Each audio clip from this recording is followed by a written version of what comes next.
Estamos arrancando el capítulo número 8 de Aguas Arriba. Es una situación extraña, porque el momento es buenísimo, lo que laburamos en esta industria hace muchos años es un momento soñado. Creo que hace falta un poco de diálogo. ¿Qué es lo que le piden concretamente al gobierno si es que el gobierno realmente estuviese predispuesto a escuchar? Nuestra ideología no es solamente mirar el momento. Trabajamos con un proyecto de muy largo plazo. Vaca Muerta hace ya tiempo dejó de ser una promesa para convertirse en una realidad productiva inmensa. Ese crecimiento ha llevado a la Argentina a ser uno de los principales actores a nivel internacional inclusive.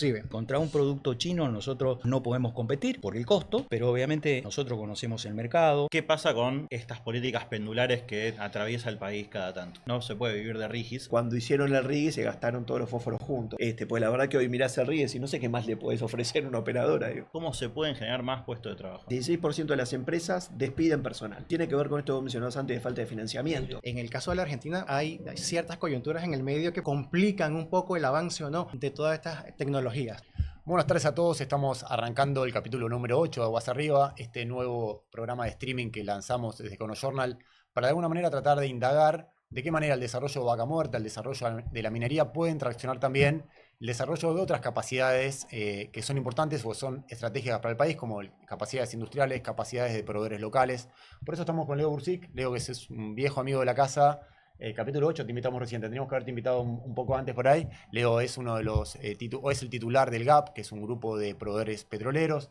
Nicolás Idicaro de la Fundación Fundar, Mauricio Uribe de Flow Management y Gerson García de BLC.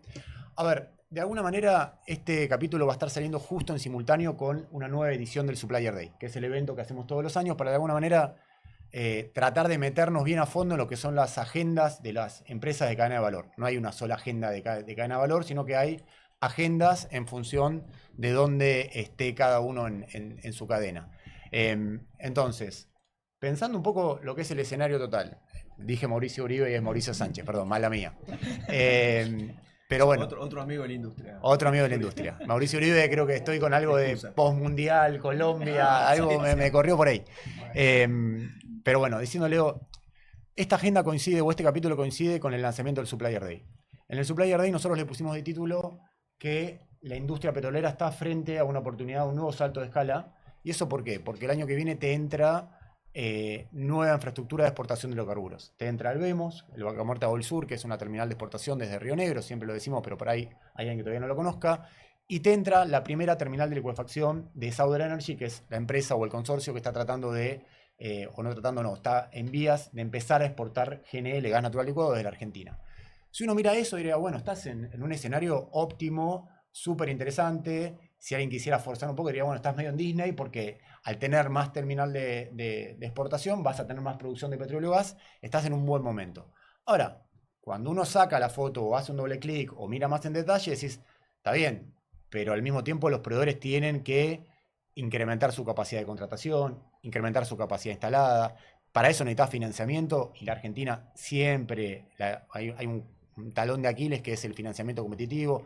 Entonces, cuando uno pregunta en las empresas proveedoras, muchas te dicen, che, tengo el agua al cuello, no puedo seguir corriendo a la velocidad que quiere o que necesitaría que corra Vaca Muerta o que necesitaría que corran las empresas operadoras que son quien te contrata. Si tuvieses que realmente modular y ponderar dónde está el escenario, si es un escenario bueno, si es un escenario que te preocupa por otro lado, ¿cómo lo describirías? Es una situación extraña, digamos, porque el momento es buenísimo, lo que laburamos en esta industria hace muchos años es un momento soñado, digamos, la cantidad de proyectos que hay es espectacular, pero también para los proveedores es un momento de desafío muy importante. También con los cambios coyunturales que se dan a nivel regulatorio, digamos, y la apertura tan franca que hay hoy por hoy en la economía, bueno, quizás hay que dividir en dos grandes segmentos. Los de servicios, que van a estar muy bien, porque el servicio siempre es local, digamos, al margen de dónde consigan los bienes de capital y demás, que es otra discusión un poco más de segundo orden. Sí. Los fabricantes de material y equipamiento directamente quizás la tienen un poco más complicada. Y ahí es donde quizás se necesita un poco más de diálogo en este momento, porque esta cuestión de apertura del mercado hace, y sobre todo los beneficios que da el RIGI, por ejemplo, y todos los proyectos, vemos que en cambio de enero, sí, con el pedido de la inclusión del APSEM también dentro del RIGI, hace que todos los proyectos se magnifiquen, y bueno, vemos que todos los RIGI son 5.000 millones de dólares, 12.000 millones de dólares, que incluye tanto la fase de construcción de las plantas, pero también el desarrollo del yacimiento por muchos años. Bueno, hace que la previsión de costos de materiales se haga un poco con esa visión aperturista y en muchos casos materiales hoy por hoy la industria en un escenario donde se viene viendo que el barril de petróleo, si sacamos a Irán y a Estados Unidos de por medio, volvemos a enero, una previsión de un barril a 50, 60 dólares, 55 dólares. Bueno, estamos hablando de hace algunos años de un barril de 40, 30 y largos, 40 dólares sacándole la inflación. Sí. Es un escenario de márgenes, no digo malísimos, Acotados. pero apretados. Sí. Con lo cual había una presión hacia la cadena de valor de ajustar costos muy agresivos, incluso atentarse a considerar materiales asiáticos en algún caso. Bueno, el asiático es un desafío bastante complejo para el industrial. El americano, el europeo y demás, ahí yo creo que se puede pelear. Pero ahí creo que hace falta un poco de diálogo, sobre todo en una coyuntura donde no hay una visión tan acabada sobre el valor de lo industrial o el valor agregado que se genera localmente, en una mirada que se baja a veces en distintos niveles de precio. Como único factor, bueno, nosotros decimos hay que mirar un poco el costo, ¿no? Ahora, miremos, hace un punto ahí. Si vos lo que estás viendo es un escenario donde tenés un tipo de cambio que hay muchos economistas que sostienen que está atrasado, con lo cual tenés mucha tentación de traer producto importado. Tenés una situación donde todavía tenés resabios del apretón monetario del año pasado, campaña electoral, mucha empresa de servicio proveedora que se endeudó o tuvo que convalidar tasas de financiamiento muy altas, y todavía no tenés un crédito que vos decís, bueno, una empresa aplica y está pudiendo acceder a financiamiento competitivo. Por otro lado, tenés un gobierno que te dice, che, esto es entre privados, yo no voy a entorpecer la importación, no voy a modular esa importación, no voy a poner un filtro o tener un rol diciendo, bueno, esto se puede importar, esto no. ¿Qué es lo que le piden concretamente o la cadena de valor le pediría al gobierno si es que el gobierno realmente estuviese predispuesto a escuchar? Pero ¿cuál sería el mensaje ahí? Mira, yo no sé si hay que pedirle al gobierno. El gobierno no se lo ve como una vocación de meterse, es un modelo y es el modelo que hay, el que se eligió y bueno, es lo que hay. Nosotros creemos que debería haber una política industrial mucho más activa, pero dado que está falta por parte del gobierno, creo que ahí las operadoras, viendo los desafíos que se vienen, van a tener que tomar un rol un poco más activo, al margen del laburo que hacen en términos de desarrollo de proveedores, que está bueno, pero me parece que el desafío que se viene es más grande. Las condiciones también a nivel global están complicadas porque los fletes están complicados a nivel global, los costos, la inflación, etcétera, etcétera, con lo cual me parece que el privilegiar o el empezar a mirar un poco más de cerca a la interacción del tramado local en el desarrollo de los proyectos es otra cuestión que se va a venir.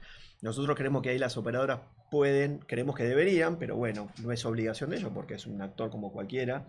Yo siempre digo, cuando a mí en la oficina me toca comprar resma de papel, trato de comprar el más barato, sí. Es lógico, pero también hay que entender un poco de cuál es el impacto también, ¿no? Digamos, que tiene el desarrollo de valor. A veces la operadora mira un poco el impacto en el primer tramado, pero no mira lo que el proveedor genera en su ecosistema territorial, digamos, ¿no?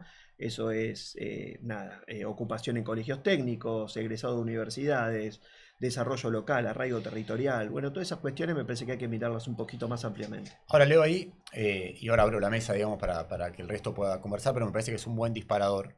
¿La operadora qué puede hacer? Porque la operadora, que es la petrolera, digamos, que es la principal empresa que la que contrata, digamos, te dice, bueno, pará, yo ya armé una especie de mesa vaca muerta, hay algunas empresas que están, otras que no, está Tecpetrol, está YPF, está Shell también, hay alguna más que se sumó.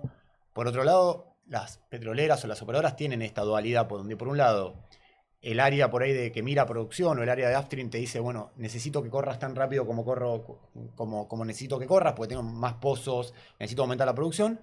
Y por el otro lado, el área de supply chain, lo que están mirando también es la foto macroeconómica del país, donde dice, che, estoy teniendo inflación en dólares, donde de alguna manera necesita que sus contratistas también... Entonces, no digo que te fuerzan a bajar costos, pero por otro lado, tenés un mensaje contradictorio. Arriba en el upstream te dicen, che, corre rápido conmigo que estoy con vos, y supply chain te dice, che, pero pará, tengo inflación en dólares, tenés que ajustarme los contratos, bajármelos en dólares. Entonces, ¿qué le pedirías concretamente a las grandes operadoras de petróleo? Yo creo un lugar donde empecemos a charlar de cómo se hace no para privilegiar la cadena de valor local en términos de asumir un costo, sino de trabajar juntos, en ir juntos a plantear la necesidad de, por ejemplo, que ciertos beneficios que tiene el RIGI se extiendan directamente a la cadena de valor.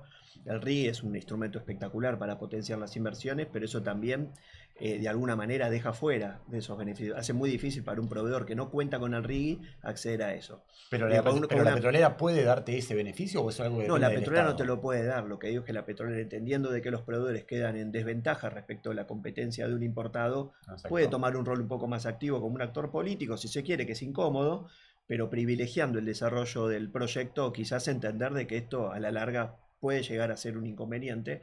Entonces quizás tomar algún rol un poco más activo en, no le podés asignar el pedido de una política industrial a una operadora, pero entendiendo que el desarrollo del proyecto va a requerir a los proveedores en forma y saludables, bueno, también es un interés particular, digamos, ¿no? Que va más allá de algunos alcances que los esquemas de desarrollo de operadores tienen, que no digo que sean insuficientes, pero este momento creo que requiere otra cosa. Cuando vos decías de que el Estado nos involucra en medidas y qué sé yo, de alguna manera lo hace con el RIGI. Digo, ahí determina condiciones. Bueno, esas condiciones no son iguales para todos. El otro día un amigo me decía, bueno, pero las petroleras tienen un subsidio con el RIGI. Pero bueno, es un incentivo, no sé si es un subsidio, pero si querés decirle un subsidio, lo tienen. Digo, y en un marco económico, en un marco de la economía general de nuestro país, pues decir, bueno, las reglas debería eso de nivelar la cancha tiene que ser un poco para todo, digo, porque una parte, digo, lo que eso sí, yo lo digo varias veces, es porque si una operadora necesita un RIGI para hacer un proyecto viable, ¿por qué creer que la cadena de valor no lo necesita, digamos, ¿no? El costo argentino pega transversal para todos en esta economía, entonces ahí quizás hace falta una mirada un poco más amplia y ir juntos, donde las operadoras podrían quizás tomar un rol un poco más activo en decir, che, necesitamos que estos beneficios se extiendan abiertamente para la cadena de valor. No es penalizar a la operadora, no es los viejos conceptos de cupo de contenido local a un costo diferencial, sino decir, ayudemos de que se bajen ciertos costos para la cadena de valor local también como para que puedan apalancar la competitividad y también obviamente impulsar el desarrollo, digamos, ¿no? Porque la escala se va a necesitar, como bien decías. Totalmente. Déjame, antes de ir a Bónico, déjame incluirlo a Mauricio, porque me parece que si algo que buscamos desde Aguas Arriba o de Econojornal en general es tratar de que esta conversación entre actores de la cadena fluya y ojalá tuviese más potencia para que pueda incidir, para que pueda influir. Ustedes, Mauricio, desde Flow Management están bastante posicionados desde hace tiempo en la industria del oil and gas, tienen proyectos de expansión, pero a mí me interesa que tienen proyectos de expansión, y lo hablamos recién fuera de micrófono, tanto para mercado interno, viendo un poco lo que es ese ramp-up positivo de Vaca Muerta, pero también pensando en qué manera podés diversificar y ganar mercado en el mercado de exportación. Si tuviese vuelta que complementar, escuchando un poco lo que decía Leo, y concretamente priorizar lo que es su mirada hoy, ¿qué es lo que están analizando? A ver, nosotros como organización son organizaciones que tienen más de 60 años en el mercado, con lo cual tenemos una visión de más largo plazo. Obviamente hace 2 años cambió la manera, se transformó, con lo cual veníamos trabajando de una manera y obviamente se abrió la importación, aparecieron, antes digo, competíamos contra los del barrio, hoy viene cualquiera de cualquier lado a competirte, sí. Y obviamente el precio parecería ser un factor fundamental, pero en nuestra filosofía, en nuestra ideología, no es solamente mirar el momento. Nosotros trabajamos con un proyecto de muy largo plazo. Obviamente que lo que primero se necesita es la capacidad productiva, pero de nada te sirve tener máquinas nuevas, que obviamente tenemos la capacidad productiva como tienen cualquier otra cantidad de fábricas en el mundo, pero lo que hace la diferencia es la gente. Nosotros apostamos mucho y hace más de 10 años que venimos trabajando no solamente en la capacidad productiva, sino en la capacidad de la gente, porque es lo que te marca la diferencia. Es decir, contra un producto chino nosotros en algunos temas no podemos competir por el costo, pero obviamente nosotros conocemos el mercado, nosotros tenemos una venta consultiva, que estamos todo el tiempo viendo qué proyecto y en función de qué proyecto sabemos qué fluido hay, cuáles son las condiciones, si hay arena, si no hay arena, cómo es el gas. Es decir, vamos muy al detalle, que obviamente el chino eso no lo conoce ni lo tiene. Tenemos la cercanía, tenemos el aftermarket. nos tratamos de, con esa gente que venimos capacitando, tener una ingeniería distinta, tener una calidad distinta y tener un proceso productivo distinto. Ahora, Mauricio, está buenísimo esto que estás diciendo, porque de alguna manera es como que te permite desagregarlo en dos. En la parte del servicio, vos decís, yo me siento recontra sólido para competir, tengo un valor para dar que por ahí en importado de Asia no tiene, y por un lado quiero entender si están potenciando esa servitización, si se quiere, pero después por otro lado tenés la parte de fabricación y producción local. Ahí, con estas condiciones de borde que uno es tomador de macro, o sea, te lo define el gobierno nacional, el tipo de cambio, las tasas de interés que te ofrecen los bancos, están ligadas a cuál es la política monetaria del gobierno. En ese plano, ¿se te hace muy difícil o estás pudiendo competir igual, digamos? A ver, lo bueno que tiene nuestra organización es que tiene una capacidad de adaptación terrible. Y lo hemos aprendido en 60 años, porque hemos pasado Sí. con todo tipo de gobierno, con todo tipo de regla, apertura, cierre, de todo tipo. Y eso nos ha dado a nosotros una capacidad de adaptación. Con lo cual, nosotros venimos trabajando, como te decía, hace un montón de años con procesos de Lean Manufacturing, que es la mejora continua de Toyota. Eso te ayuda en los costos. Obviamente contra un chino no podés competir, pero te ayuda en la calidad, te ayuda en tener el producto que el mercado necesita, porque no es lo mismo un producto que como cuando yo empecé, que era la recuperación secundaria. Ese tipo de producto hoy ya no se usa más. No. Hoy tenemos arena, que obviamente se necesita otro tipo de productos, se necesitan otro tipo de materiales. Con lo cual, de alguna manera, esa comoditización no es tan directa. Contra el producto chino, contra el commodity sí no podemos competir, porque obviamente nuestros costos son distintos, pero hay un montón de otros productos donde el chino no compite. Por suerte, cada vez la automatización está más presente, Sí. y eso el chino no lo ataca. Nosotros con todo lo que va arriba de la válvula o todo lo que va arriba de nuestros productos, ahí el chino no es competidor, y por suerte el mercado va hacia eso. Yo cuando empecé hace 25 años atrás, válvulas automáticas era, no sé, un 5% de lo que vendía. Hoy ya es un 30 o un 40%. Con lo cual, todo lo que va arriba de la válvula, el chino no compite. Yo siempre digo que dentro de 10 años la válvula te la van a regalar y lo que te van a vender es lo que va arriba de la válvula. Entonces, eso a nosotros nos posiciona de una manera distinta, porque obviamente invertimos un montón en ingeniería, en desarrollo, en tecnología, que nos posibilitan en ese segmento que está creciendo y que el chino no es competidor, seguir avanzando. Recién hablábamos de vuelta fuera de micrófono, me decía, estamos a punto de inaugurar esta planta. Probablemente, como se ve este capítulo, la planta ya está inaugurada.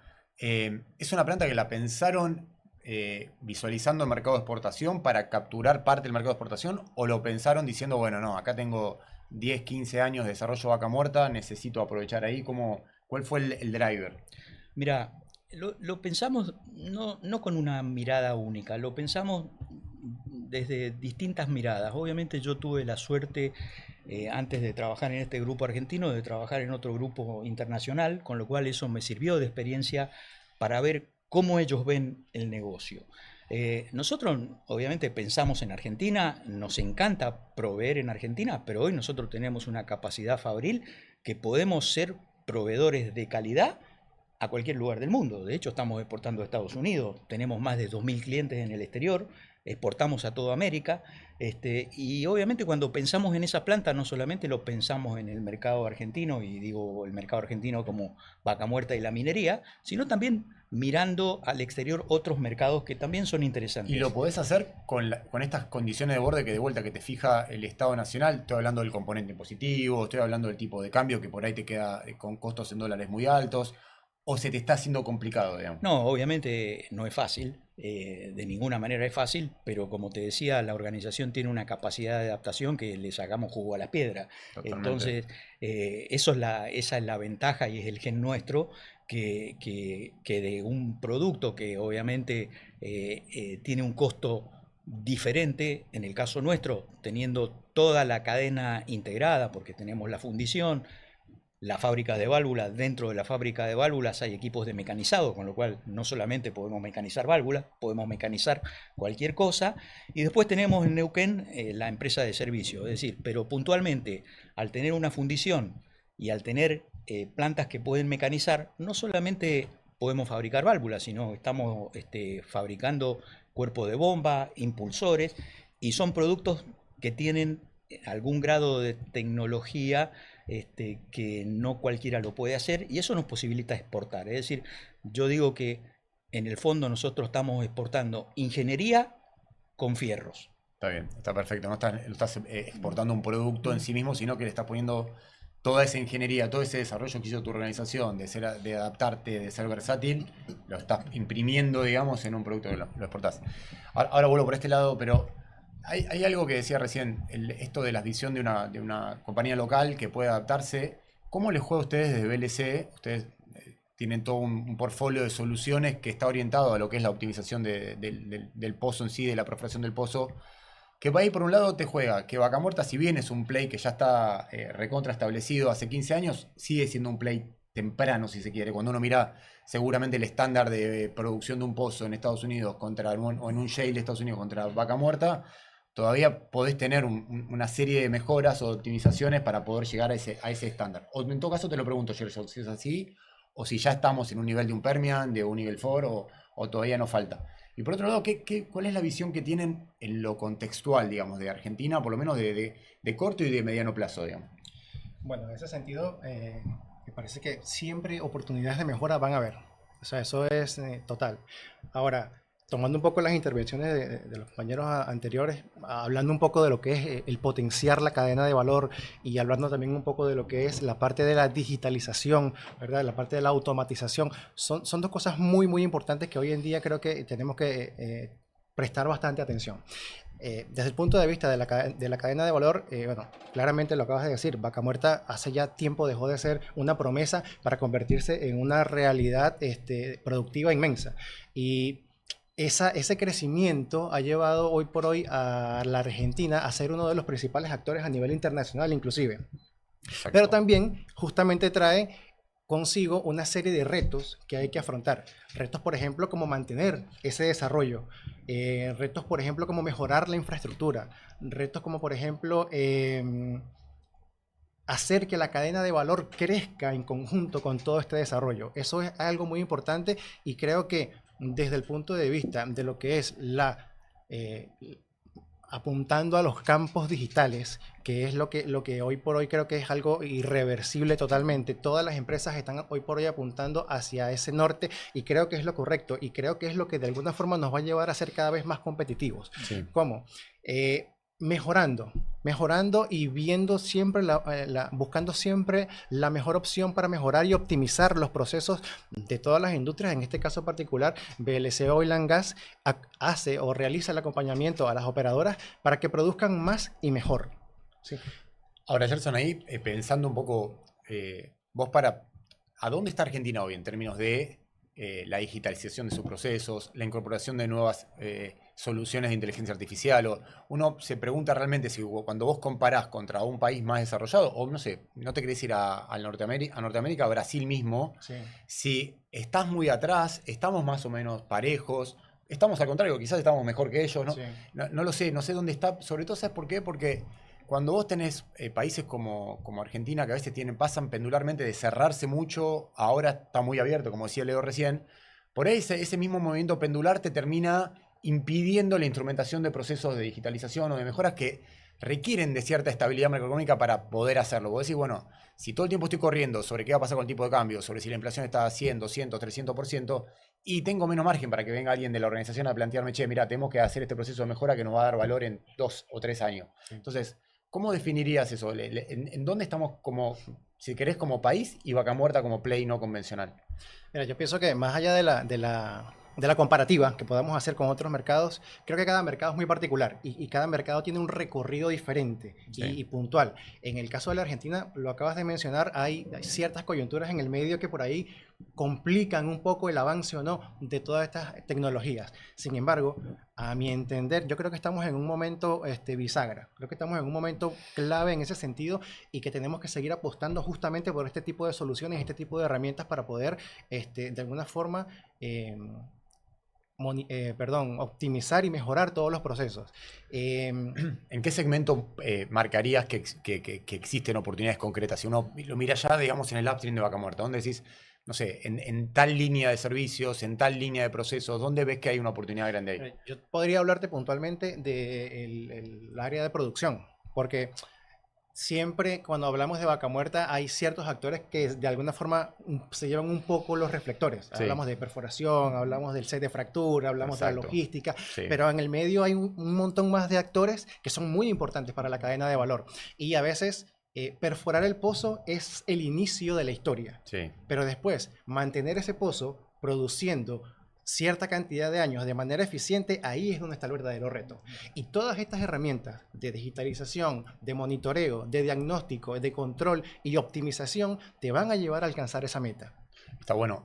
Ahora vuelvo, pero que me interesa sobre todo, hay algo que pasa con Vaca Muerta, que es un desafío que se habla poco, es verdad. Nosotros hablamos sobre si están los sets de fractura para poder completar los pozos que van a hacer falta para llenar el Vaca Muerta del Sur, o si, no sé, DLS o San Antonio o HP o Neighbors van a traer los equipos de perforación o los rigs de perforación que hagan falta para seguir perforando pozos en 2027-2028 cuando haya que invertir más. Pero no hablamos tanto de qué tipo de tecnologías se pueden utilizar para mejorar el estándar de producción de los pozos que ya están perforados. Pero quiero retomar, Nico, con una visión general de lo que estás escuchando también. Ustedes de Fundar piensan mucho, digamos, hasta dónde una oportunidad, como puede ser Vaca Muerta, o puede ser la minería, u otras oportunidades que divisen, pueden generar el mayor valor posible en términos integrales para un país.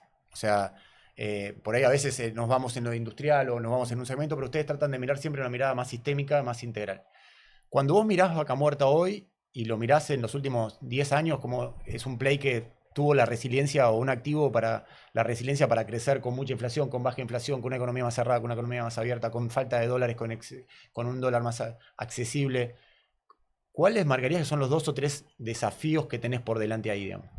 Bien, perfecto. Sí, por un lado, Vaca Muerta es hoy en día, creo, una de las políticas de Estado, una de las pocas políticas de Estado que tiene el país en términos de mantener cierta coherencia en las políticas que se llevan adelante desde el 2015, cuando se empieza a producir más, con mayor producción, y hoy en día viene despegando mucho con los cambios que se vienen dando en los últimos 2 años y con las próximas oportunidades de negocio que se están abriendo con la nueva infraestructura, con el GNL.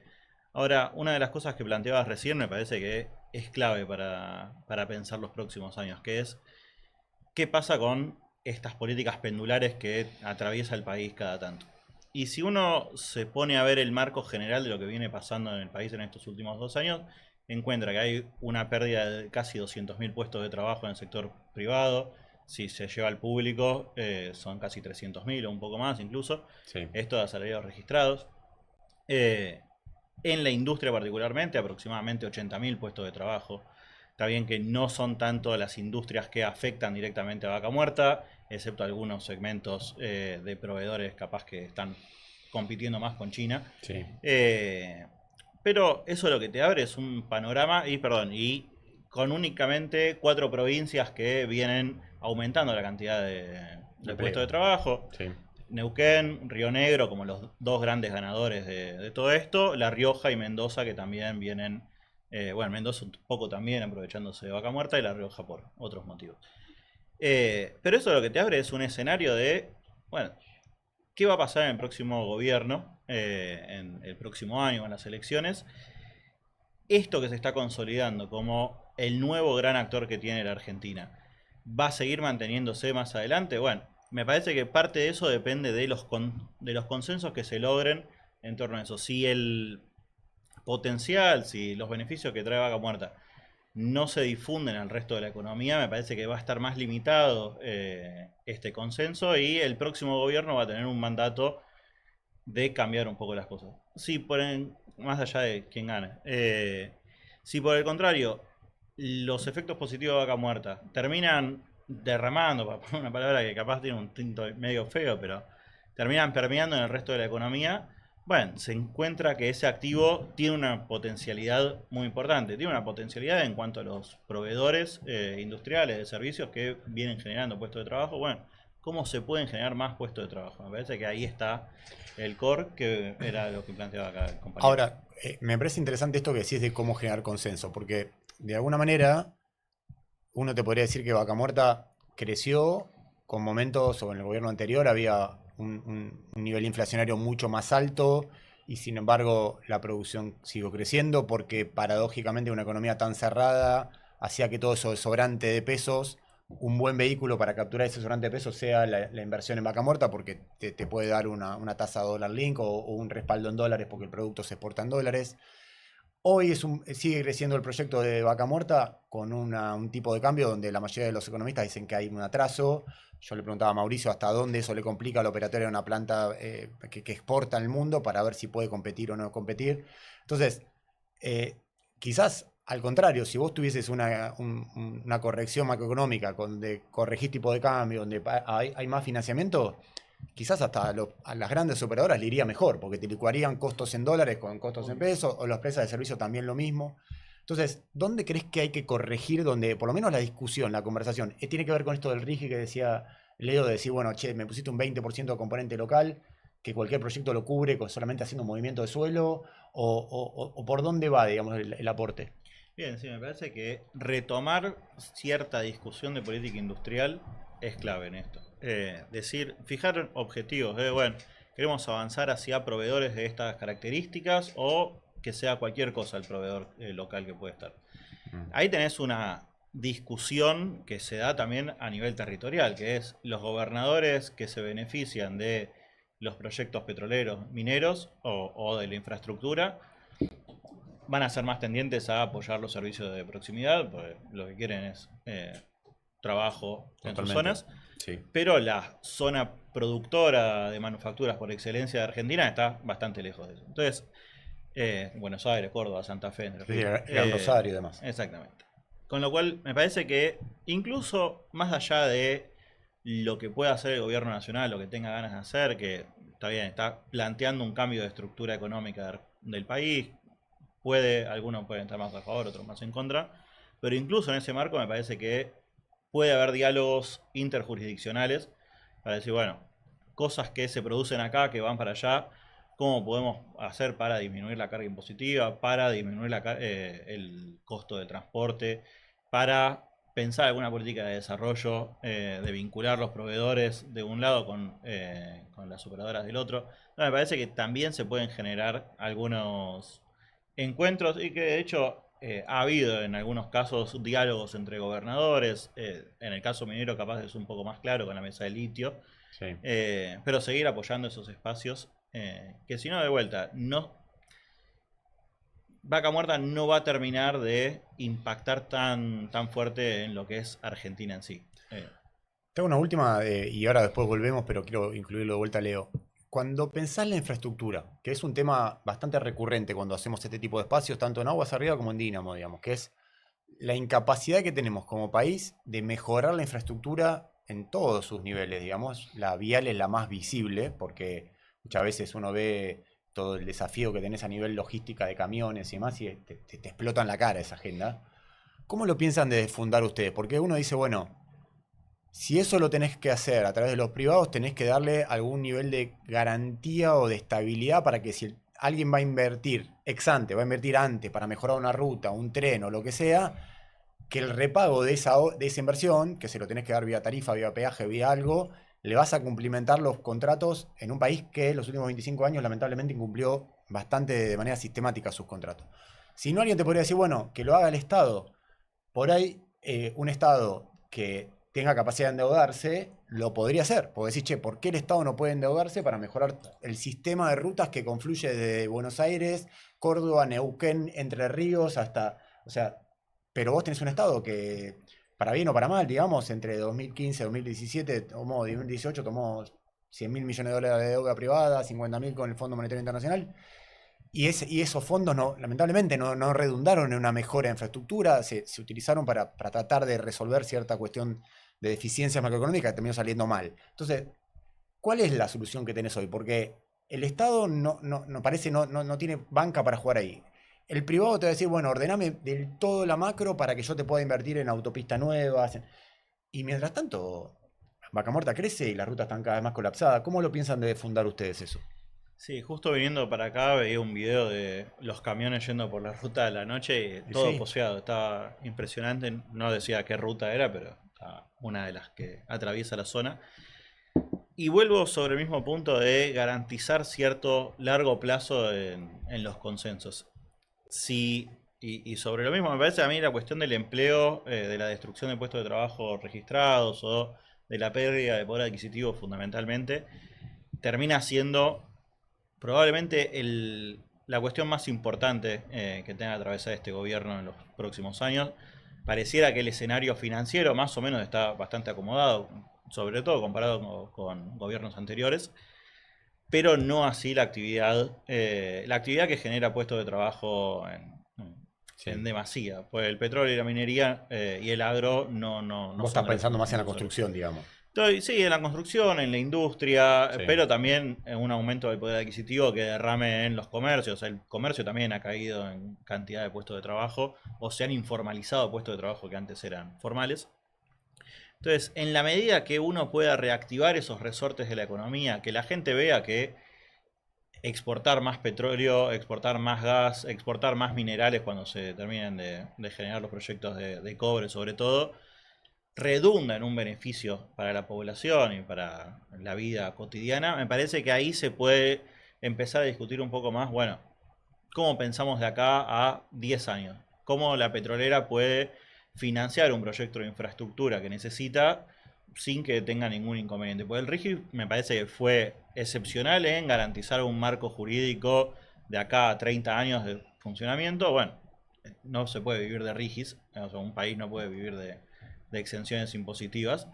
Entonces, ¿cómo se logra para decir esto que estamos haciendo va a seguir funcionando? Las empresas van a seguir teniendo un margen de rentabilidad, los proveedores lo mismo, todos lo mismo. Bueno, me parece que parte de ese desafío es garantizar que parte de estos beneficios terminen derramando hacia toda la población.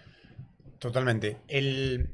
Hay algo de la matriz del análisis, Leo, que vos lo dejaste, lo pusiste medio de manifiesto, que es, che, yo acepto que la realidad es la que es, acepto que el gobierno me está diciendo, bueno, yo no tengo ganas de ponerme a liderar esta articulación público-privado, haciendo este tamizaje o zarandeando a ver dónde hay una oportunidad como cadena de valor, a dónde no tiene sentido competir con China.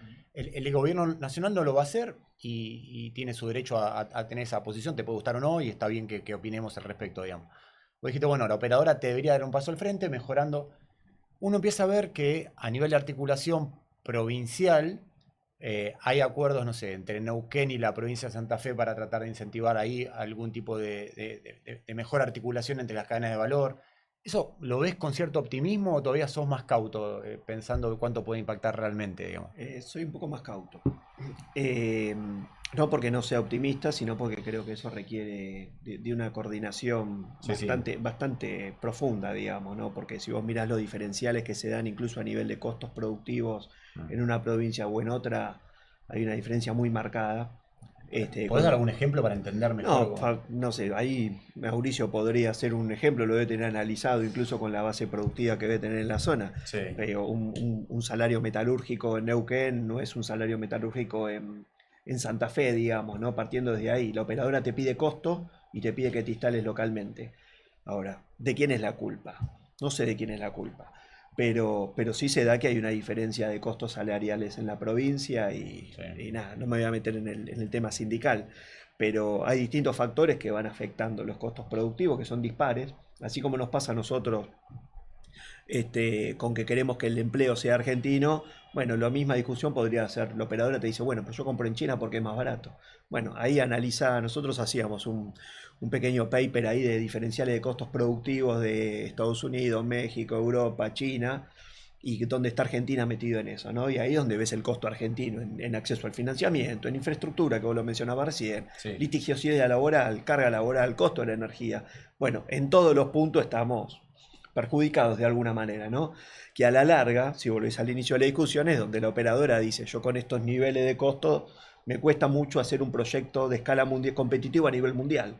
Así que donde volvemos a decir, che, la situación es la misma para todos y habría que arbitrar que sea eso. Por eso digo un poco de que la operadora, sin ponerle el sombrero, porque no es un deber de la operadora, por las dudas, pero creemos que la operadora tiene un rol importante ahí por llegar a tratar de analizar, tomar un poco más activamente en estas cuestiones de condiciones para la cadena de valor, para que la cadena de valor esté alineada a lo que hace. acá él hablaba de empleo, nosotros monitoreamos cada 2 meses que ustedes lo reciben, el tema del empleo. Nosotros tenemos consistentemente, desde que empezó el año, 17%, 16%, ahora 16%, bajó un poquitito, 16% de las empresas despiden personal. Lo cual ¿Dentro del GAP? Dentro del GAP. Lo cual es un número. Para que una pyme despida gente es una decisión de último momento y tiene que ver con esto que mencionabas antes de falta de financiamiento. Es lo último Es lo último que haces. No pasó en la pandemia. Bueno, en la pandemia por distintas cuestiones de andamiaje, pero no sucede. Una pyme, si se le cae al mercado, busca herramientas para poder mantenerse. Acá no tenés financiamiento. Amparado con esto que nosotros mencionamos, con el famoso valle de actividad, como le digo yo, y hoy ya empezás a ver algunas situaciones de esto que comentaba él, con algunos casos, que empezó con el caso de Techín, con los caños, Sí.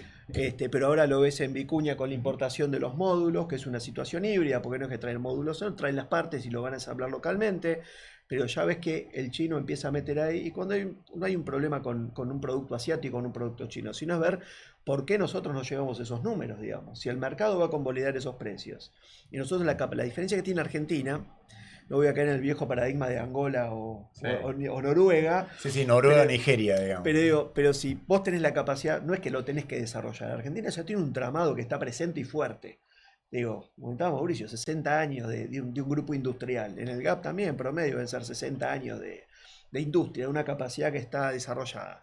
Pero bueno, no la perdamos, digo, ¿no? La preocupación, al menos nuestra como GAP, es decir, aquí hay una capacidad, un activo que genera empleo, que genera arraigo, que genera... Nosotros ahí en algunos casos vamos tratando de mostrar en redes y en algunas notas donde les proponemos casos, qué es lo que le genera a la gente que trabaja en la empresa. No es solamente cuánta voy a decir en criollo, cuánta guita gana el empresario vendiendo una válvula o un servicio o lo que fuera, sino lo que genera en la gente que trabaja, en el arraigo, en eso, en los empleos que él decía, digamos, ¿no? Y esto que se ve ahora de mucho empleo que va a la informalidad. Ahora, Leo, déjame hacer una pregunta concreta, porque ahora quiero que complemente Mauricio. Y si podés acercarte un poquito al micrófono.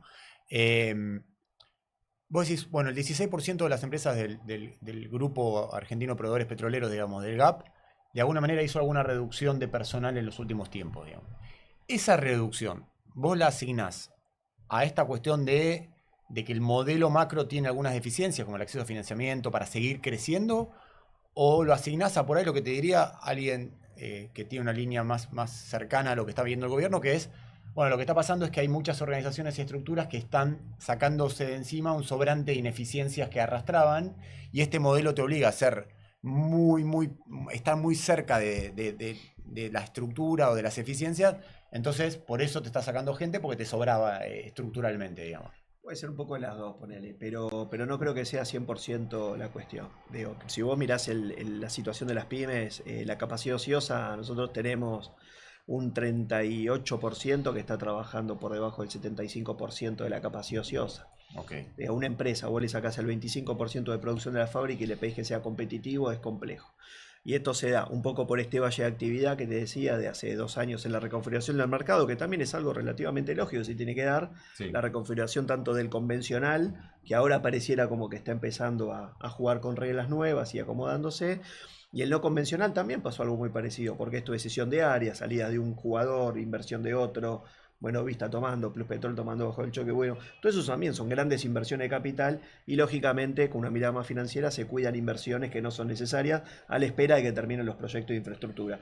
Pero ahora, si vos mirás los proyectos de infraestructura, en algunos casos, qué sé yo, bueno, técnicas reunidas saliendo a buscar proveedores que tienen a nivel mundial, que no está mal, pero ahí es donde hace falta quizás un poquito más de muñeca diciendo, tratemos de garantizar el precio del proveedor local y a mismo precio, tratemos de llevarlo. Nadie quiere, al menos del lado de los proveedores o desde el GAP, nadie pide de penalizar con la viejo paradigma de costo de valor agregado local a cualquier precio. Técnicas Reunidas es la empresa que se encarga de buena parte de los servicios marítimos, la parte marítima del VEMOS, digamos. Sí, bueno, que es PM un poco del proyecto en general, digamos, que costo de la ingeniería, por así decir. Pero después tenés un tramado muy fuerte de proveedores que están participando ahí, que quizás hicieron el costeo del proyecto con materiales asiáticos y hoy por hoy tienen que ir a materiales asiáticos. Entonces no hubo en algún punto no el condicionamiento, sino el análisis, es decir, ¿cómo hacemos para que en el caso del que no llegamos con el costo, bueno, logremos de que el proveedor local acceda? Yo digo medio genéricamente, Digo, cuando hicieron el rig se gastaron todos los fósforos juntos, digo, porque si hubieran guardado un 10% para beneficio complementario para el valor agregado local, pues la verdad que hoy mirás el rig y no sé qué más le podés ofrecer a una operadora. Digo. Dice, bueno, y además quiero para un operador local, no sé qué podés encontrar. Ya está todo dado. Es interesante porque la operadora lo que te diría es, che, yo necesito que el proyecto que el vemos me salga la menor plata posible porque si no, no lo puedo costear. De hecho, se costeó con una tasa de financiamiento alta, digamos, 11,5, 11,7% de mercado. Entonces, de vuelta, no hay una verdad lineal. O sea, si hacemos este tipo de espacios justamente para poder ir desgranando, ir conversando, a ver, che, acá se podría haber hecho algo distinto, acá se puede hacer algo distinto a futuro. Por eso ese es el aporte que se hace. Varios temas, Mauricio. Cuando Leo planteaba che, más allá de que un gobernador articule con otro gobernador y arme un acuerdo paraguas por arriba, hay diferencias en materia de costos, de salarios, de eficiencias. Ustedes tienen una planta nueva que están inaugurando en Paraná, digamos. O sea, Sí. eso, ¿cómo lo lees esa agenda particularmente? Uy, bueno, el tema que mencionaba Leo, la diferencia de salario, no es lo mismo un salario de un empleado de Paraná Sí. que uno de Neuquén. No es lo mismo un salario de un metalúrgico acá en Barracas. No es lo mismo un salario de un metalúrgico de Quilmes, y son metalúrgicos. Sí. Nosotros tenemos presencia en varias provincias y obviamente para nuestro equipo de recursos humanos es un gran desafío mantener eso, porque Totalmente. te viene el de Paraná y te dice yo quiero ganar lo mismo Che, mirá que el lo de que está Neuquén. ganando el otro, sí. ¿Y qué le decís? Bueno, andate a vivir en Neuquén cuando yo la fundición la tengo en Paraná. Entonces no es fácil manejar eso. Y lo que sucede es que, especialmente en Paraná, que los salarios son distintos a los de Neuquén, perdíamos gente con una capacidad, digamos, extraordinaria y que se nos iba a trabajar en changas, que se iba a pintar una reja, que se iba a trabajar en jardinería. Y vos a esa persona, un operario de fundición, habías tardado 7, 8 años en formarlo. Sí. Y eso no lo recuperás rápido. Es más, la fundición es un trabajo bastante duro, y que la mayoría de la gente no le gusta hacer eso. Pero bueno, es el desafío para nuestro equipo, mantener incentivado y haciendo de no perder capital humano. ¿Cuánto tiempo? Porque, de vuelta, esto a veces es un reduccionismo que hay cuando se da esta discusión, que es, bueno, de alguna manera tiene que haber algún fenómeno migratorio de los grandes centros urbanos hacia el interior del país. Y vos, en el mientras tanto, decís, che, pero yo tengo capacidades instaladas, industriales, pero también capacidades en términos de recursos humanos, de personas, de organización, que me costó un montón formar, como esto que decís vos, 7, 8 años, y seguramente tenés empleados de 15, 20, 25 años de experiencia, que después no es fácil trasladar eso, no es que traspolás un día, tocas un botón, listo, saco las... No, ¿cómo? Entonces, la pregunta concreta es, cuando ustedes se instalan en Paraná, si vos el día de mañana tenés tu base de servicio en Neuquén, ¿podés trasladar parte de lo que haces en términos de fabricación a Neuquén o pensando en largo plazo o no lo ves? Porque por ahí incluso para exportar te queda lejos de los puertos, no lo sé. Es muy difícil. A ver, hay ciertas cosas que sí podés hacer, otras cosas que no podés hacer. Es decir, gente de ingeniería, vos la podés mover de un lugar a otro. Obviamente tiene un costo. Si vos vas a mover una familia, no es solamente comprarle una casa, el hijo tiene que ir a la escuela. Sí. Hay un montón de cosas que uno, cuando hace el número, no está. Capaz que la mujer trabaja y entonces, ¿qué haces con el trabajo de la mujer? Y después la gente que vive en un lugar tiene parientes, tiene amigos, también eso impacta. Es decir, no es así poner un número y a otra cosa. En el caso nuestro, te doy un ejemplo. Nosotros teníamos una chica, una ingeniera muy buena en Paraná, Sí. y la promovimos a jefa de ingeniería acá en Barracas. Y la chica estaba sola y no fue fácil traerla. Mirá. Y eso que no tenía familia, estaba sola, quería progresar, Sí. desarraigarla. No es lo mismo, en Paraná toman mate, acá no toman tanto mate. Entonces, bueno, hubo que hacer un montón de cosas. Cuestiones también propias por ahí de la generación, no sé qué edad tendría esta es ingeniera, joven, pero es joven, también pero sí. antes era, bueno, che, subite a un avión y te vas a laburar a tal lado. Y por ahí, si estabas solo, te ibas hasta para hacer la experiencia. Hoy ya también las personas valoran otro tipo de cosas, sus espacios, su entorno, sus amistades, su familia. Sí, los jóvenes son distintos a cuando yo era joven. Es decir, antes nos decían andar a trabajar a Angola y yo fui a trabajar a Angola. Sí. Ahora no es tan así. No, es más complejo. Entonces, pero bueno, son todos desafíos que uno que está en la operación del día a día y con un equipo lo vamos resolviendo y bueno, hacemos lo mejor que podemos. Déjame preguntarte, voy a pidiendo como una ronda de cierre también para no extendernos tanto. Vos decías, bueno, la estrategia de Flow es, yo tengo fabricación local, también tengo servicios, tengo una base de servicios en Neuquén, le ponen mucha cabeza a lo que es la automatización, la digitalización, es decir, ¿por dónde ves el crecimiento de los próximos 5 años? O sea, si uno mira de vuelta, la pintura sencilla y facilista es, che, Vaca Muerta va a producir un 40%, un 50% más de petróleo, hoy produce 600.000, va a producir 1 millón de barriles, salvo que la choquemos mucho como país o que el precio del crudo se derrumbe mucho, porque si no eso va a ocurrir. Lo mismo con gas natural, vamos a dar un salto discreto. ¿Cómo pensás el futuro de la organización? O sea, poniéndole el foco, ¿dónde concretamente? A ver, lo que está sucediendo en Argentina sucedió ya en otros lados. Permian se desarrolló, que es Eagle Ford, lo que sea. Lo que nosotros vemos es que lo que sucedió en Estados Unidos, que los commodities siguieron siendo commodities, pero lo que creció en volumen y en facturación fue lo que es la automatización. Nosotros a través del line break electrónico y hay un montón de productos que venimos desarrollando, ese es el foco. Después, fabricar acero carbono lo fabrica cualquiera, lo hace cualquiera, bueno, pero duplex y super duplex, que son productos que tienen otras características y tienen otro valor agregado, y obviamente el no convencional, hay cloruros, y los cloruros, un IC 316 y un 304 no lo soporta, con lo cual el que pueda producir ese tipo de productos como duplex, super duplex. ¿Hoy podés producir eso? Sí, nosotros desde hace ya 15, 20 años que venimos produciendo duplex, super duplex. Es uno de los productos estrellas de Itasa, y obviamente yo diría que el commodity se lo dejamos al chino, pero la cosa especial, el aftermarket, la ingeniería, el servicio, por ahí va el mercado. ¿Se lo dejás al chino porque ya por el tamaño de escala, de tecnología, de costos, de subsidios cruzados que tiene en China, digamos, con el costo de energía y demás, de que el Estado realmente le apalanca mucho, no vas a poder competirle nunca? ¿O por ahí si tuviese cancha más pareja, como dice Leo, me emparejás la cancha, podrías competirle? Bueno, yo siento que la organización donde yo estoy es una Ferrari que va en tercera.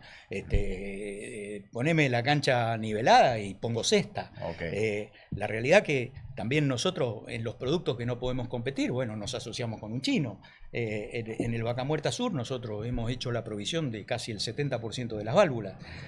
Y obviamente todo lo que era automatización, todo lo que era de alto valor agregado, lo hicimos acá. Y lo otro, la forja. En la Argentina no hay forja. Bueno, eso tengo que ir a buscarla afuera. Totalmente. Entonces, es un poco buscar los momentos y las oportunidades y saber navegar esto, la organización, en función de las condiciones políticas que no las fijamos nosotros. Cuando decís soy una Ferrari que va en tercera, no te digo ir en sexta porque por eso tenía que pasar un montón de cosas, pero ¿qué podría pasar para que pase de tercera a cuarta, digamos? Algo bien concreto. Obviamente la cuestión impositiva nos impacta terriblemente, el costo de la energía. Nosotros tenemos un costo de la energía como mínimo $5. En China $1.50. Y un horno funciona con energía eléctrica. Es decir, en la medida que a mí el costo de la energía me lo mejoren, el tema impositivo, el chino en todo concepto paga un 15% de impuestos. Yo tengo como mínimo 30 y pico por ciento de ganancia nomás. Sí. Entonces es todo el tiempo navegar de alguna manera contra la corriente, pero bueno, uno tiene que saber acomodar la organización para poder hacer frente a ese viento en contra. Totalmente. Gerson, retomo algo que quería como hacerte dos preguntas por lo menos sobre eso. Sí. Es algo que todavía nosotros lo conocemos porque Vaca Muerta hoy representa en crudo, en petróleo, no sé, está representando el 60, 65, 70% de la producción local de petróleo, 600.000 barriles contra 850.000, 900.000. Sí. Los pozos declinan muy rápido los primeros 2 años, digamos. Entonces vos decís, todavía queda mucho por hacer para entender el comportamiento productivo de esos pozos y sumar tecnología, monitorear, anticiparte, decir, che, va a pasar esto. ¿Dónde ves que, o sea, para que se entiende, para que como mercado, como sistema, empezar a entender el tema, ¿dónde pondrías el foco vos? O sea, ¿dónde hay que hacer el clic, digamos, para meterse de lleno en esa agenda? Yo creo que ese clic del que hablas es mantener la línea que tenemos hoy día. Es decir, viste que hace un momento hablábamos de cómo o dónde está ubicada la Argentina en cuanto al desarrollo tecnológico. Y yo diría que estamos bien ubicados en concordancia con la historia energética reciente que estamos viviendo ahora. Pero el tema no es llegar, sino mantenerse. Es decir, llegaste, hoy por hoy tienes un pico, pero ¿cómo mantienes el pico? Porque si no, se vuelve solamente eso, un pico en la gráfica y vuelve a caer y se meseta y ¿a dónde vas? Entonces, no llegaste. Cuando pensaste que llegaste, no has llegado. Tienes que seguir apostando Sí. a este tipo de soluciones. Tienes que seguir apostando a este tipo de políticas, digamos, que de alguna forma te garantizan, vamos a decir, la previsibilidad de lo que está pasando en tu campo. A ver, la optimización de la producción de los pozos pasa por muchas aristas diferentes y a veces se estigmatiza dentro de una muy poca que es, bueno, yo quiero que si no sé, el pozo tal me está dando X cantidad de barriles, quiero que me dé un poco más. Y sí, pasa por ahí, es verdad. Exacto. Pero no solamente por eso, pasa por un montón de cosas más. Recién aquí hablaba el compañero del consumo energético. Optimizar o tener un pozo optimizado te impacta en un adecuado consumo energético. Puedes minimizar el consumo energético. Al mismo tiempo estás cuidando lo que es el balance entre el activo, que es el pozo, y el sistema de levantamiento, si fuera el caso que... Exacto. Claro, si fuera el caso que es lo que ahora estamos conversando. Entonces, en ese sentido creo que no podemos sacar el pie del acelerador en cuanto a la digitalización. No podemos sacar el pie del acelerador en cuanto a la apuesta por este tipo de soluciones. Y toda la tecnología que ha venido, todas las grandes empresas mundiales que han venido a trabajar y que hoy por hoy hacen vida acá en Vaca Muerta, de alguna forma han abierto ese abanico donde para nosotros, las empresas locales, es de alguna forma también una apuesta y decir, bueno, pero nosotros también tenemos capacidad para desarrollar esto. Nosotros también tenemos el talento y tenemos las capacidades para desarrollar soluciones orientadas a este tipo de problemática. Gerson, cuando vos mirás el stock de pozos que tenés en Vaca Muerta, tanto el perforado como lo que tenés proyectado para adelante en perforar, Sí.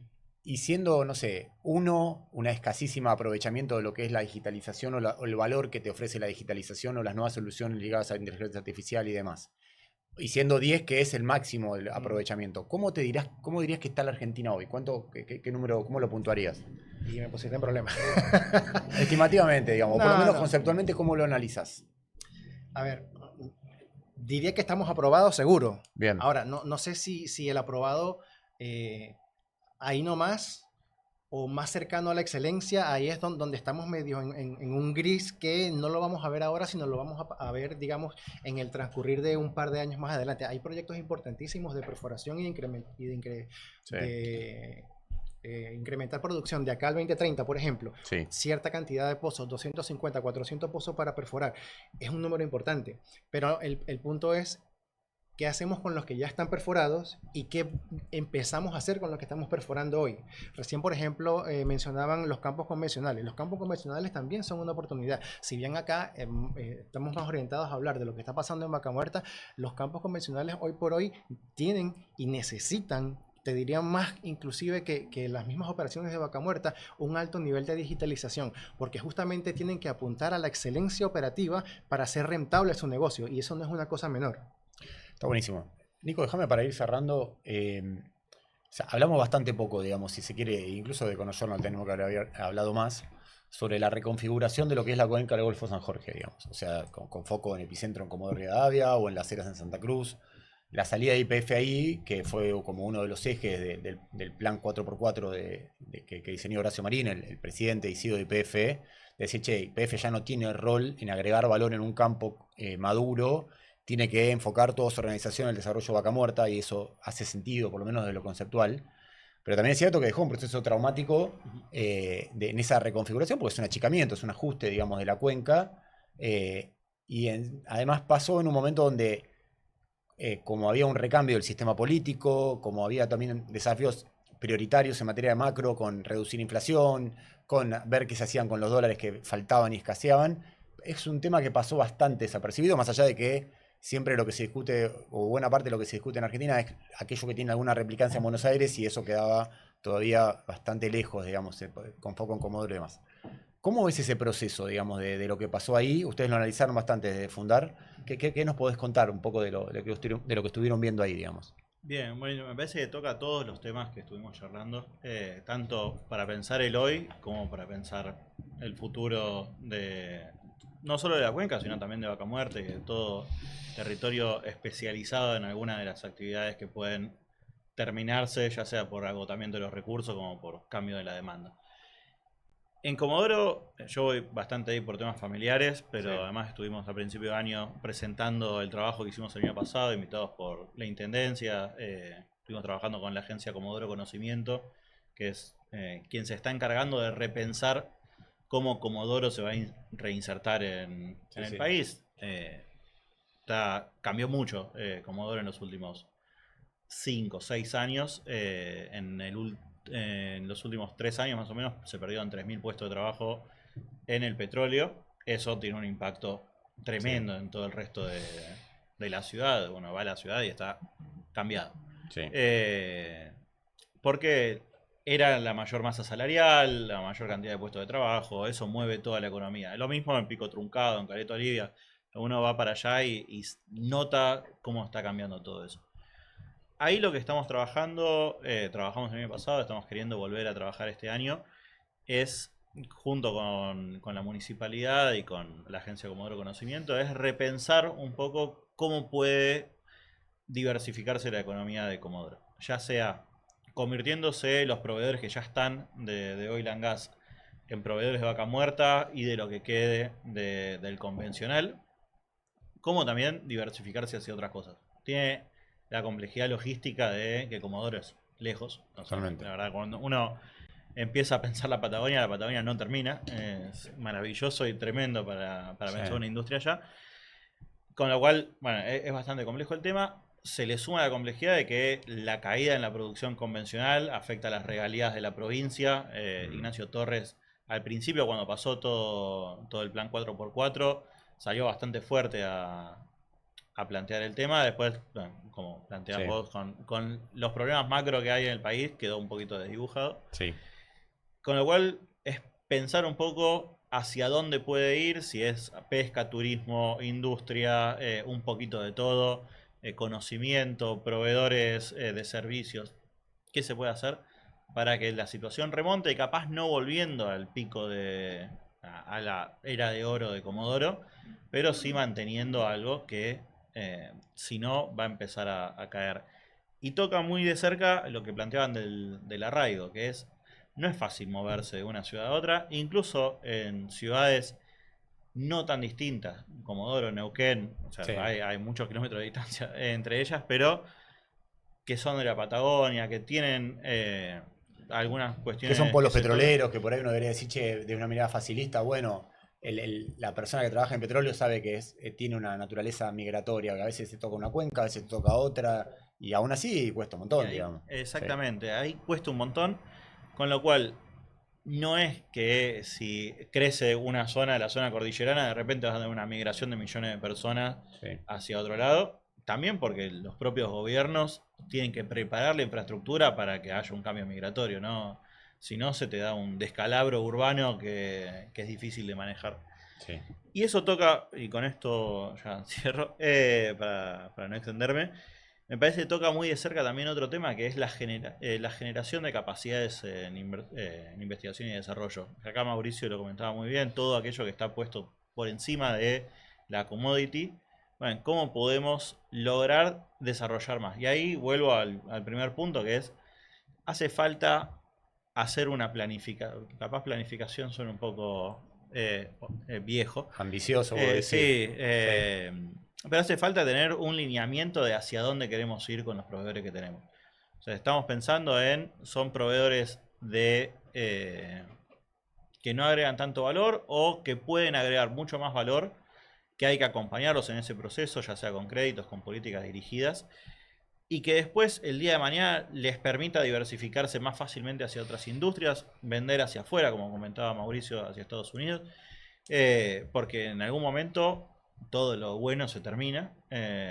Neuquén, Río Negro, en algún momento falta, ¿no? Recién arranca el partido de Vaca Muerta, pero en 30, 40 años va a pasar casi lo mismo que lo que está pasando hoy en día en Comodoro.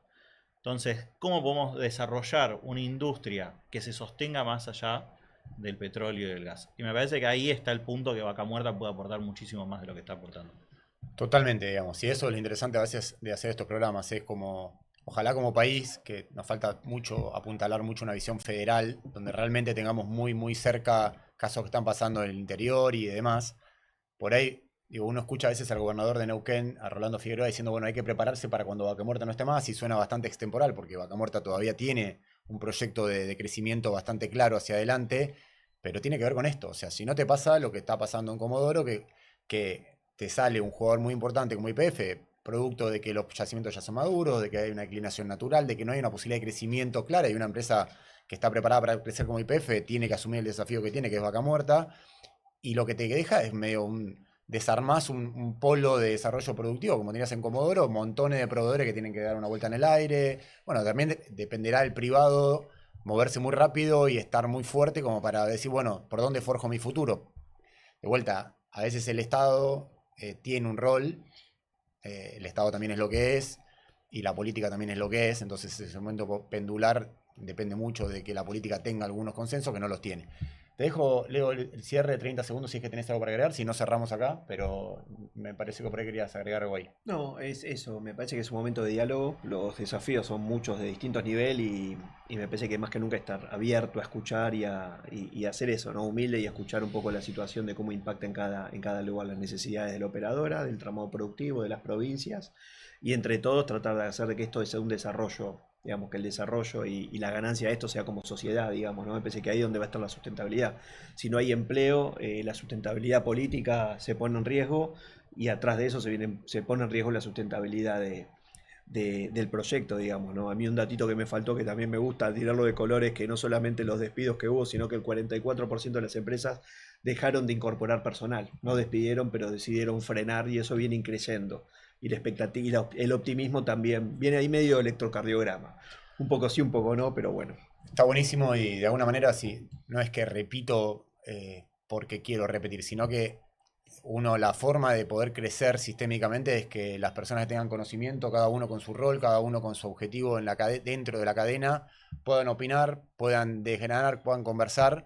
Si no está esta instancia, después hay que ver si eso termina impactando en la toma de decisiones o no. Pero si de mínima no hay la posibilidad de que personas que tengan conocimiento y un rol específico en la cadena conversen entre sí y poder ver también estos contraluz. A veces los periodistas también, siempre digo lo mismo, pero es muy fácil quedarte con un título de, bueno, en 2030 vamos a exportar 30.000 millones de dólares, que es lo mismo del campo. Bueno, tienen que pasar múltiples decisiones, algunas micro, otras más grandes, para que eso tenga alguna chance de ser. O sea, si uno no mira estos contraluz, estos matices, decir, che, ojo, ¿cómo puede ser que si estamos viendo que el sector más dinámico de la economía, que es oil and gas, que es Vaca Muerta, muchas de las empresas proveedoras, hace el 44% de ellas no están sumando personal, che, ahí ya hay un indicador concreto. Pero bueno, nada, vamos a dejar acá, estamos al habla, el próximo capítulo de Aguas Arriba lo va a conducir Sabina Trocero, así que sigan nada en contacto y estamos al habla en cualquier momento. Chau, chau.